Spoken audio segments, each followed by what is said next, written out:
Renukaswamy death ಆದ ಸ್ಥಳದಲ್ಲಿ ಇದೀಗ ಸ್ಥಳ ಮಹಜರು. ಪಟ್ಟಣಗೆರೆ ಶೆಡ್ನಲ್ಲಿ 13 ಆರೋಪಿಗಳನ್ನ ಕರ್ಕೊಂಡು ಹೋಗಿ ಸ್ಥಳ ಮಹಜರು ಮಾಡಲಾಗ್ತಾ ಇದೆ. ದರ್ಶನ್, ಪವಿತ್ರ ಇಬ್ಬರನ್ನೂ ಕೂಡ ಕರ್ಕೊಂಡು ಹೋಗಿ ಪೊಲೀಸರು ಸ್ಥಳ ಮಹಜರು ಮಾಡ್ತಾ ಇದ್ದಾರೆ.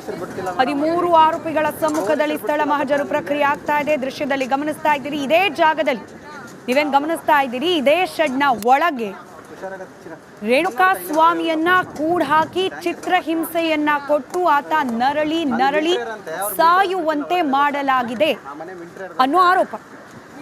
ದರ್ಶನ್, ಪವಿತ್ರ ಗೌಡ ಸೇರಿದಂತೆ ಇನ್ನುಳಿದ 11 ಮಂದಿ ಆರೋಪಿಗಳು ರೇಣುಕಾಸ್ವಾಮಿಯನ್ನ ಇದೇ ಜಾಗದಲ್ಲಿ ಕೊಲೆ ಮಾಡಿದ್ದಾರೆ ಅನ್ನೋ ಆರೋಪ.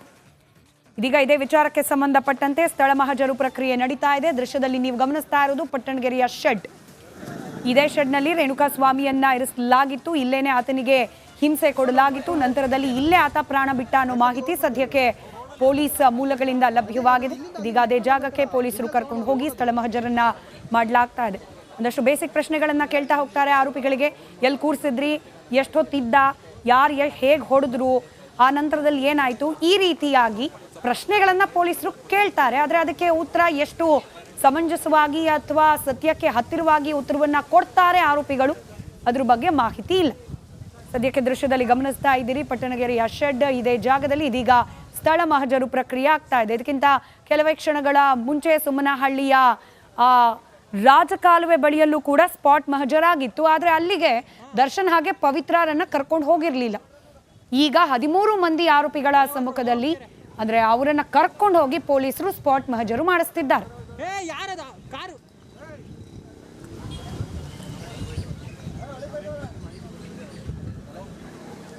ಮತ್ತಷ್ಟು ಡೀಟೇಲ್ಸ್ ನಮ್ಮ ಪ್ರತಿನಿಧಿ ನಾಗರಾಜ್.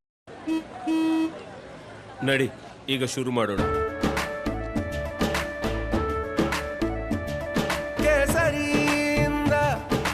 ಮನೋಲ್ಲಾಸ ಮನಸ್ಸು ಮತ್ತೇರಿ ಕುಣಿದಾಡಿದೆ ನೋಡು, ಮನಸ್ಸು ಮತ್ತೇರಿ ಕುಣಿದಾಡಿದೆ ನೋಡು.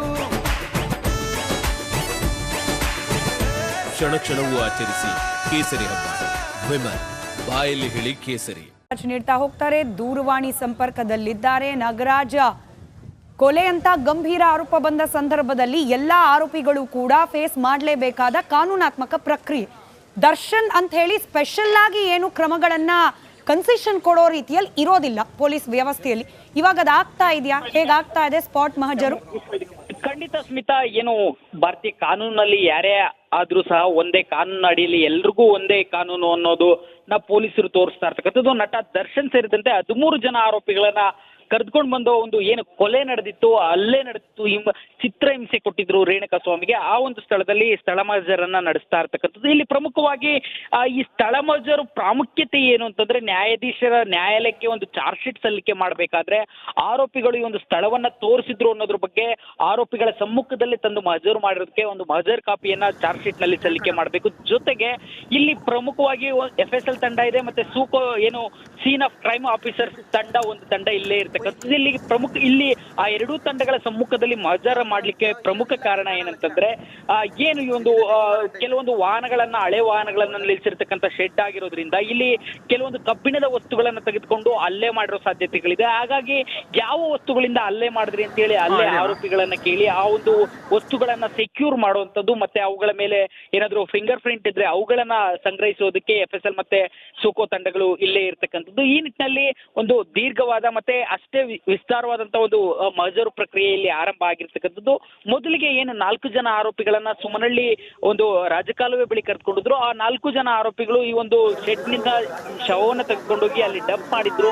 ಹೀಗಾಗಿ 4 ಜನರನ್ನ ಅಲ್ಲಿಗೆ ಮಾತ್ರ ಕರೆದುಕೊಂಡು ಹೋಗಿದ್ರು. ಅದಾದ ಬಳಿಕ ಇಲ್ಲಿಗೆ ಕರೆದುಕೊಂಡಿದ್ರು. ಏನು ಈ 13 ಜನ ಇದ್ದಾರೆ, ಈ 13 ಜನ ಈ ಶೆಡ್ಗೆ ಬಂದು ಹೋಗಿದ್ದವರೇ ಆ ಆರೋಪಿಯ ಮೇಲೆ ಹಲ್ಲೆ ಮಾಡಿರೋರು ಆಗಿರೋದ್ರಿಂದ 13 ಜನನು ತಂದು ಇಲ್ಲಿ ಒಂದು ಮಹಜರು ಪ್ರಕ್ರಿಯೆ ನಡೆಸ್ತಾ ಇರ್ತಕ್ಕಂಥದ್ದು. ಮೊದಲಿಗೆ ಅವರಿಂದ ಒಂದು ಇನ್ ಬಿಟ್ವೀನ್ ನಾಗರಾಜ, ಕೆಲವರು ತಮ್ಮನ್ನ ತಾವು ದೊಡ್ಡವರು, ದೊಡ್ಡ ಜನ ಅಂತ ಅನ್ಕೊಂಡವರು ಪೊಲೀಸರ ಕೈಯಲ್ಲಿ ಸಿಗಾಕೊಂಡಾಗ ಕೋಪರೇಟ್ ಮಾಡೋದಿಲ್ಲ ಪೊಲೀಸರ ತನಿಖೆಗೆ ಅಂತ ಒಂದು ಆರೋಪ ಸಾಮಾನ್ಯವಾಗಿ ಕೇಳೋಕ್ ಸಿಗತ್ತೆ ಕೆಲವರ ಕೇಸ್ನಲ್ಲಿ. ಈ ದರ್ಶನ್ ಅವರು ಕೋಪರೇಟ್ ಮಾಡ್ತಿದ್ದಾರಾ ತನಿಖಾಧಿಕಾರಿಗಳ ಈ ಪ್ರಕ್ರಿಯೆಗಳಿಗೆ? ಇದ್ರ ಬಗ್ಗೆ ಏನ್ ಮಾಹಿತಿ ಲಭ್ಯವಾಗ್ತದೆ? ಸ್ಮಿತಾ, ಎಲ್ಲಾ ಸೆಲೆಬ್ರಿಟಿಗಳು ಅಥವಾ ಎಲ್ಲಾ VVIPಗಳ ತರನೇ ದರ್ಶನ್ ಈ ಒಂದು ಪ್ರಕರಣದಲ್ಲಿ ಠಾಣೆಗೆ ಕರೆದುಕೊಂಡು ಬಂದ ಸಂದರ್ಭದಲ್ಲಿ ನಾನೇನು ಮಾಡಿಲ್ಲ, ಕೇವಲ ನಾನು ಅವ್ರಿಗೆ ಬೆದರಿಸುವಂತೆ ಸೂಚನೆ ಕೊಟ್ಟಿದ್ದಂತೆ ಅಷ್ಟೇ ಅಂತ ಹೇಳಿ ಪೊಲೀಸರ ಎದುರಿಗೂ ಮಾಮೂಲಿ ಎಲ್ಲಾ VIPಗಳು ಆಡೋ ನಾಟಕವನ್ನೇ ದರ್ಶನ್ ಸಹ ಆಡುವಂಥದ್ದು. ಆದ್ರೆ ಪೊಲೀಸರು ಈ ಒಂದು ಪ್ರಕರಣದಲ್ಲಿ ಎಷ್ಟು ಸಾಲಿಡ್ ಆಗಿ ಎವಿಡೆನ್ಸ್ ಗಳನ್ನ ಕಲೆಕ್ಟ್ ಮಾಡಿರ್ತಾರೆ ಅಂತಂದ್ರೆ, ಅವರು ಬಂದೋಗಿರ್ತಕ್ಕಂಥ CCTV ವಿಜುವಲ್ ಇರ್ಬೋದು, ಮತ್ತೆ ಆರೋಪಿಗಳ ಮೊಬೈಲ್ ನಿಂದ ದರ್ಶನ್ಗೆ ಪದೇ ಪದೇ ಕರೆ ಮಾಡಿರ್ತಕ್ಕಂಥ ಕಾಲ್ ಡೀಟೇಲ್ಸ್ ಇರ್ಬೋದು, ಜೊತೆಗೆ ಅವರ ಮೊಬೈಲ್ ಈ ಒಂದು ಜಾಗದಲ್ಲಿ, ಈ ಒಂದು ನೆಟ್ವರ್ಕ್ ನಲ್ಲಿ ಆ ಒಂದು ಕೊಲೆ ನಡೆದಂತ ಸಂದರ್ಭದಲ್ಲಿ ಇತ್ತು ಅನ್ನೋದನ್ನ ರುಜುವಾತು ಮಾಡೋದಕ್ಕೆ ಟವರ್ ಡಂಪರ್ ನಲ್ಲಿ ಶೇಖರಿಸಿದಂತ ಟೆಕ್ನಿಕಲ್ ಎವಿಡೆನ್ಸ್ ಇರ್ಬೋದು, ಇವುಗಳನ್ನೆಲ್ಲ ತಂದು ಮುಂದೆ ಇಟ್ಟು ಹೇಳ್ತಾರೆ, ಈ ರೀತಿಯಾಗಿ ನಮ್ಮ ಹತ್ರ ಎವಿಡೆನ್ಸ್ ಇದೆ, ಸುಮ್ನೆ ಬಂದು ನಿಮ್ಮನ್ನ ಮೈಸೂರಿಂದ ಇಲ್ಲಿಗೆ ಕರೆದುಕೊಂಡು ಬಂದಿಲ್ಲ, ಏನು ವಾಸ್ತವ ನಡ್ತು ಅದನ್ನ ಒಪ್ಕೊಳ್ಳಿ ಅಂತಾಗ ಆಗ ದರ್ಶನ್ ಸ್ವಇಚ್ಛಾ ಹೇಳಿಕೆಯನ್ನ ನೀಡುವಂಥದ್ದು. ದರ್ಶನ್ಗೆ ಬಹುತೇಕ ಅರ್ಥ ಆಗಿರುತ್ತೆ, ಕಾನೂನಿನಡಿಯಲ್ಲಿ ಒಮ್ಮೆ ಸಿಕ್ಬಿದ್ರೆ ಅದು ನಾನು ಎಷ್ಟೇ ದೊಡ್ಡ ನಟ ಆದ್ರೂ ಯಾರೂ ಸಹ ನನ್ನ ರಕ್ಷಣೆಗೆ ಬರಲ್ಲ.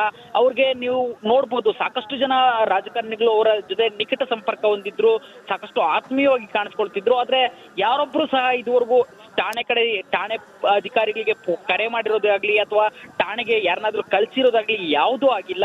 ಪೊಲೀಸರು ತಮ್ಮ ಕಾರ್ಯವನ್ನ ಬಹಳ ಅಚ್ಚುಕಟ್ಟಾಗಿ ಕೇವಲ 3 ದಿನಗಳ ಅಂತರದಲ್ಲಿ ವ್ಯವಸ್ಥಿತವಾಗಿ ಚಿತ್ರದುರ್ಗದಿಂದ ಕಿಡ್ನಾಪ್ ಮಾಡ್ಕೊಂಡ್ಬಂದು ಮರ್ಡರ್ ಮಾಡಿ ಅದನ್ನ ಸಾಕ್ಷ್ಯ ನಾಶ ಮಾಡೋದಕ್ಕೆ ಯತ್ನಿಸಿದಂತ ಪ್ರಕರಣದಲ್ಲಿ 13 ಜನ ಆರೋಪಿಗಳನ್ನ ಬಹಳ ಅಚ್ಚುಕಟ್ಟಾಗಿ ಲಾಕ್ ಮಾಡಿ ಅದಕ್ಕೆ ಸೂಕ್ತವಾದಂತಹ ಎವಿಡೆನ್ಸ್ ಗಳನ್ನ ಇದುವರೆಗೂ ಸಂಗ್ರಹಿಸಿರ್ತಕ್ಕಂಥದ್ದು. ಸ್ಮಿತಾ. ರೈಟ್, ಧನ್ಯವಾದ ನಾಗರಾಜ್ ಮಾಹಿತಿಗಾಗಿ.